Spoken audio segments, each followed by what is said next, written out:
पहले तो मैं हालांकि मेरा परिचय बता दिया। मैं थोड़ा विस्तृत परिचय बताना चाहूँगा मेरा और मेरी जो विचारधारा है और हमारा जो संगठन चल रहा है उसका। हम लोग 2015 से सामाजिक मूवमेंट चला रहे थे। हमारा उद्देश्य ये था कि हमारे समाज में जो कुरीतियाँ हैं, हमारे समाज के जो संवैधानिक अधिकार हैं और हमारी जो संस्कृति जो उसको कैसे बचाएं, उस संस्कृति पे जो कलम चढ़ रहा है उसको कैसे दूर किया जाए, और जो हमारा जो इतिहास है वो इतिहास जो दब चुका था उस इतिहास को हमारे आने वाली पीढ़ी के सामने, हमारे लोगों के सामने किस तरह से रखें। इस तरह से हमने 2015 से लगभग, हालांकि हमारे गुरुजी यहाँ बीच में बैठे हुए, उन्होंने काफ़ी लंबे समय से संघर्ष किया और हम लोग 2014-15 से जुड़े। और हमने जिसके बिल समूह से आते हैं हम, राजस्थान का जो ये डूंगरपुर बांसवाड़ा जो इलाका है, ये बिल समूह रहता है जो मध्य प्रदेश, महाराष्ट्र और गुजरात, ये 4 भागों में बटा हुआ है। तो हम लोगों ने धीरे धीरे काम किया, काफ़ी परेशानी आई। कई लोगों को लगा कि ये लोग एक सामाजिक मूवमेंट के साथ पॉलिटिकल मूवमेंट लेंगे, और हम लोग लड़ते गए। हमारे साथ पहले युवा वर्ग बहुत कम था। हमने एक यूथ का एक संगठन बनाया, उसका नाम रखा सबकी सहमति से बिल प्रदेश विद्यार्थी मोर्चा। ये जो नाम आया बिल प्रदेश, हम लोगों ने पढ़ा है, आप लोगों ने भी कई बार पढ़ा हुआ होगा। हमारे उधर गोविंद गुरु के नाम से एक गुरु हुआ करते थे, उन्होंने आदिवासी इलाके में काफ़ी काम किया गोविंद गुरु के नाम से। और मानगढ़ एक हत्याकांड हुआ था, वहाँ लगभग 1500 आदिवासी एक साथ मारे गए थे। मतलब कहते हैं कि जलियांवाला बाग जो कांड हुआ उससे भी भयंकर कांड हुआ था वहाँ। लेकिन आज इतिहास में इसको कोई ज़्यादा इस तरह से शो नहीं किया है। तो इस हिसाब से हम लगने, गोविंद गुरु ने भी बिल प्रदेश जो स्टेट था अंग्रेजी शासनकाल में, उन्होंने चाहा था कि हमारा एक बिलखंड बने, एक एरिया बने। तो उसी की जो विचार, उन्हीं की जो विचारधारा थी, उन्हीं की जो भावना थी, उसको आगे बढ़ाते हुए हमने बिल प्रदेश नामक विद्यार्थी संगठन बनाया और काफ़ी युवा वर्ग को जोड़ा। हमारे सामने पॉलिटिकली काफ़ी समस्या आई, हम लोगों पे कई आरोप लगे और कई कर्मचारी लोगों को इधर उधर परेशान किया, युवाओं को परेशान किया, जेल में भेजा। तो हमें जब लगा कि हमारी सुरक्षा के लिए हमें कुछ न कुछ करना चाहिए, और ये सोशल जो मूवमेंट था, इसके बाद हम इसको विधानसभा 2018 के में राजस्थान में जो विधानसभा हुई, उसमें हम लोगों ने 11 सीटों पे अपने हिसाब से, अपनी विचारधारा के हिसाब से एक संगठन लाए, पार्टी लाए, पार्टी के माध्यम से हम लोग चुनाव लड़े और 2 विधायक बने। अभी बात हो रही थी विश्व आदिवासी दिवस की। मेरी आज 29 साल एज हो रही है। 1994 से विश्व आदिवासी दिवस घोषित है और मुझे 2014 में जानकारी मिली। मैं 2013 में कॉलेज प्रेसिडेंट रहा था। इसके बावजूद भी मुझे 2014 में जानकारी मिली कि आदिवासियों के लिए कोई एक दिवस है। तो ये मतलब बड़े दुख की बात है। हम लोग इतिहास की बात कर रहे थे, उन्होंने जो इतिहास बताया, उनके पूर्वजों का इतिहास बताया, तो हमारे सबके अंदर एक खून खोल उठा कि हमारे पूर्वज जितने महान हुआ करते थे, उन्होंने ऐसे ऐसे काम किए। तो हमारा जो संक्षिप्त परिचय था कि इसके बाद हम लोगों ने राजस्थान विधानसभा में, मतलब मैं विधायक बनने के बाद पहली बार विधानसभा जो भवन है देखा था मैंने। विधायक बनने के बाद पहली बार विधायक जो विधानसभा का जो भवन है, पहली बार देखने का अवसर मिला था मुझे वहाँ। और वो जो देन है वो मेरे समाज की है, अपने जो ट्राइब्स लोगों की, उन्होंने मुझे जीत के भेजाया और हमने एक व्यवस्था बनाई। हमारे मरकाम जी ने बताया कि जितने पॉलिटिकल लीडर होते हैं, या तो संघर्ष करके आते हैं, या फिर कोई थोपता है, या किसी के रेफरेंस से उनको टिकट मिलती है। लेकिन हमने वहाँ एक व्यवस्था बनाई है, सिलेक्शन प्रणाली, कि जिस इलाके में जो कैंडिडेट खड़ा हो रहा है, उस इलाके के जो लोग हैं वो एक सिलेक्शन गांव लेवल से ब्लॉक लेवल तक और ब्लॉक लेवल से विधानसभा लेवल तक एक सिलेक्शन प्रणाली बनाई है। उस सिलेक्शन प्रणाली से वो लोग ही तय करेंगे कि टिकट किसको देंगे, हमारा नेता, हमारा लीडर कौन होगा। उस सिलेक्शन प्रणाली के थ्रू हम चुन के आए, और ये सिलेक्शन जो प्रणाली है मतलब काफी मजबूत है, और इससे सारे लोगों को लगता है कि हमारे द्वारा चुना हुआ कैंडिडेट खड़ा हुआ है, इसलिए वो काफी मात्रा में हमसे जुड़े हैं।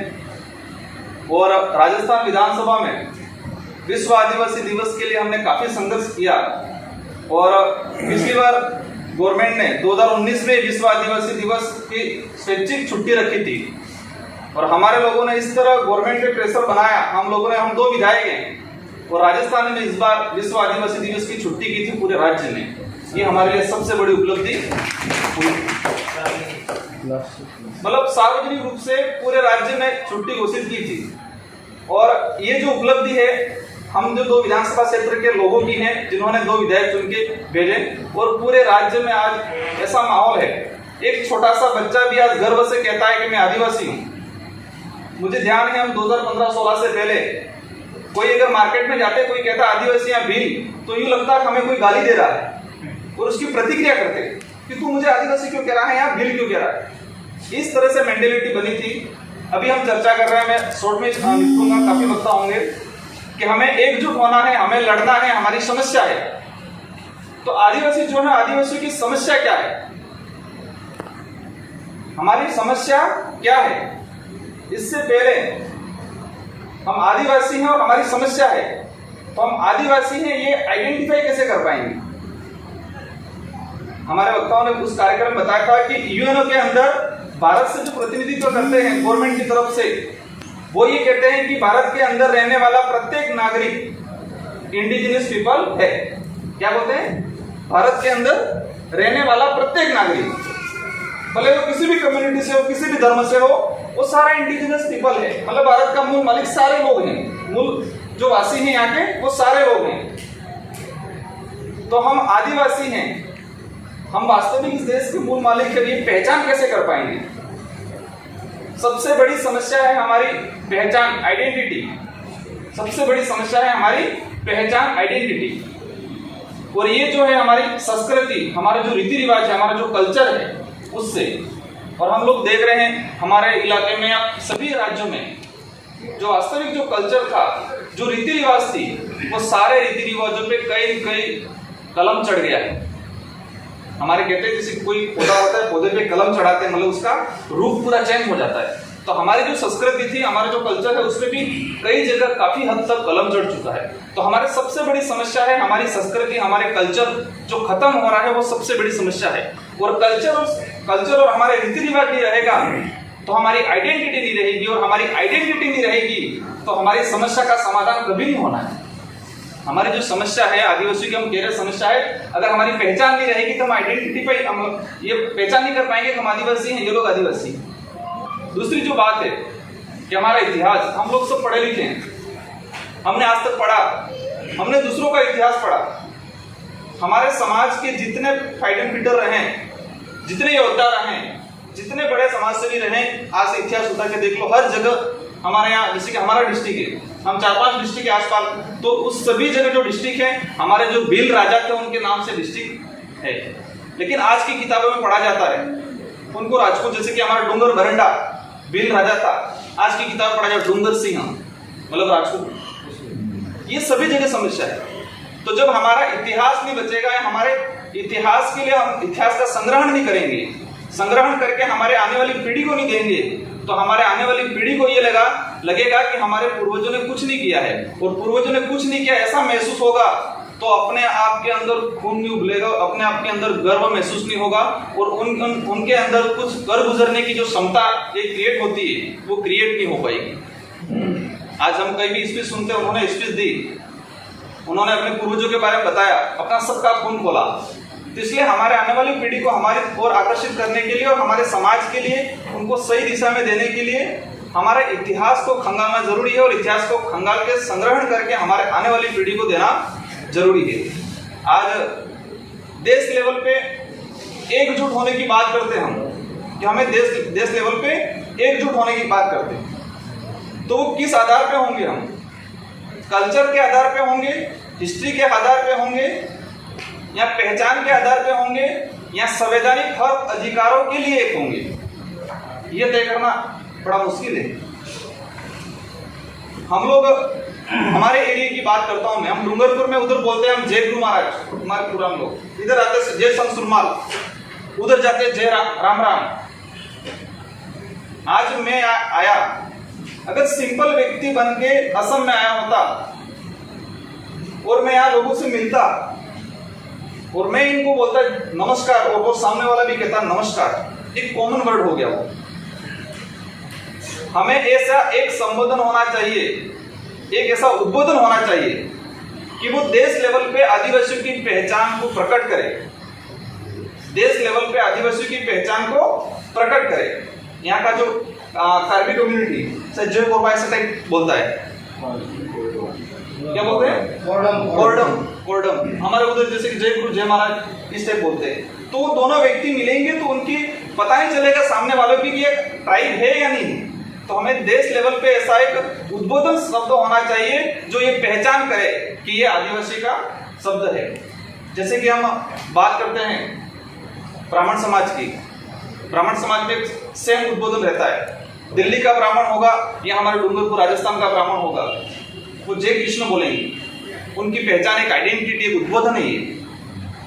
मुस्लिम कम्युनिटी उनका भी एक उद्बोधन है, पूरे देश के लेवल के मुस्लिम मिलेंगे, उनका एक उद्बोधन है, लेकिन हमारा उद्बोधन नहीं है। तो हमारा एक उद्बोधन होना चाहिए।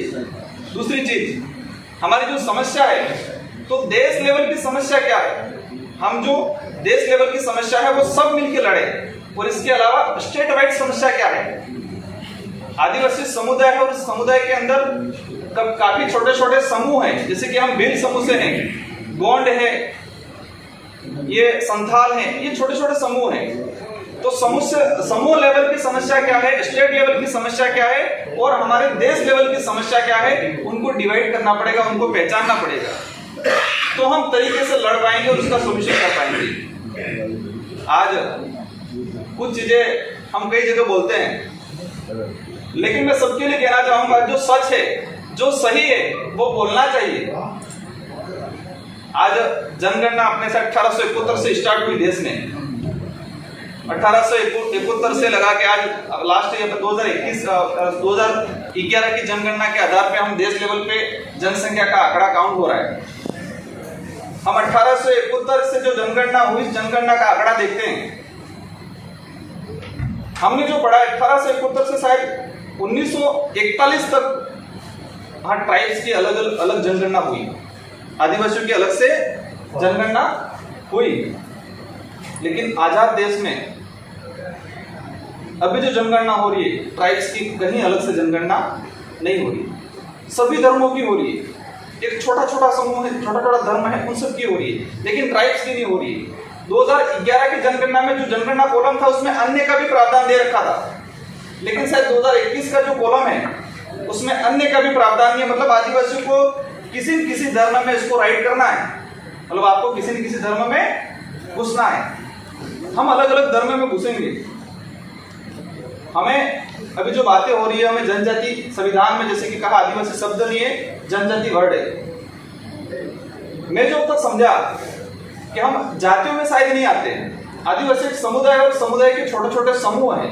हम समूह कबीले ही लोग हैं और ये जाति व्यवस्था लगभग हमारे पे लागू नहीं होती है। तो ये जो समस्या है वो देश लेवल की समस्या है, अलग से जनगणना होनी चाहिए, वो देश लेवल की समस्या है। और देश लेवल पे पहचान बनाने के लिए हमारा एक उद्बोधन होना चाहिए। ऐसी जो बातें हैं, इन सभी बातों पे हमें काम करना चाहिए। आज यहाँ पर हमें जो आमंत्रित किया और अशोक काका और उनकी जो टीम है, उन्होंने जो कार्यक्रम कराया, उसके लिए आप सभी को धन्यवाद। कहने को बहुत कुछ है, हमारे काफी अनुभवी लोग, आज भले मैं एमएलए बन गया हूँ, लेकिन मेरे अलावा काफी अनुभवी लोग हैं। मेरे पास पद है लेकिन एज में हम काफी छोटे हैं और अनुभव में भी आप लोगों ने दुनिया देखी है।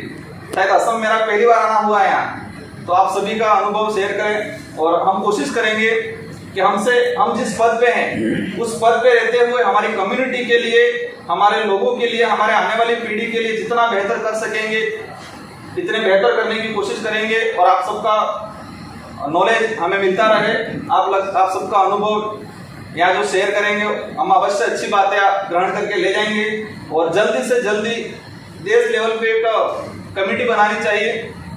हम भले किसी भी पार्टियों में बंधे हुए हो, किसी भी संगठन में काम कर रहे हो, लेकिन कम्युनिटी के लिए जिस संगठन में काम कर रहे हो, संगठन की जो गलत नीतियां है उसके विरोध हमेशा तैयार रहना पड़ेगा। हमें जहां हैं हम किसी भी संगठन में काम कर रहे हैं, बीजेपी में कर रहे हैं, बीटीपी में कर रहे हैं, कांग्रेस में कर रहे हैं, किसी भी सीपीएम में कर रहे हैं, किसी भी संगठन में कोई दिक्कत नहीं, लेकिन उस संगठन के द्वारा ट्राइब्स के लिए जो गलत नीतियां बना रही है वहां ही रहते हुए उनका विरोध करना अनिवार्य है, तो ही हम जीत पाएंगे। हमारे पूर्व मिनिस्टर साहब ने बताया, मैं वहां मिनिस्टर था और मिनिस्टर रहते हुए सीएम साहब से भिड़े और सीएम साहब को बात माननी पड़ी और वो समाधान करना पड़ा।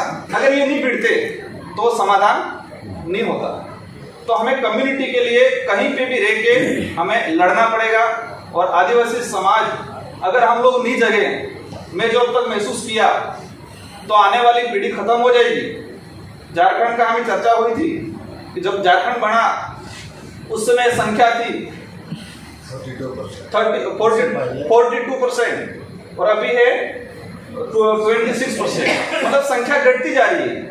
और ये सभी स्टेटों की समस्या, एक जगह की समस्या नहीं है, सभी जगह यही समस्या है कि हमारी संख्या घटती जा रही है। और यही चीज हुई तो आने वाले समय में बहुत कम लोग मिलेंगे कि मैं आदिवासी हूं ये कहने के लिए, और इसके जिम्मेदार हम रहेंगे। आज की जो जनरेशन है, हम लोग जिम्मेदार रहेंगे। हमारे पूर्वजों ने अंग्रेजों से लड़े, मुगलों से लड़े, लड़ झगड़ के हमारी संस्कृति को बचाया, हमारे अधिकारों को और हमारी टेरिटरी के लिए काफी लड़ाई लड़ी उन लोगों ने। और उन लोगों ने जो लड़ाई लड़के जो अधिकार हमें संविधान में प्रोवाइड कराए हैं, उसका ही हम संरक्षण नहीं कर पाएंगे, हमारा कल्चर है उसको ही नहीं बना पाएंगे, तो आने वाली पीढ़ी हमको दोषी ठहराएगी। आने वाली पीढ़ी हम लोगों को दोषी ठहराएगी। आप सबको धन्यवाद, आप सबको जय जवान, जय आदिवासी।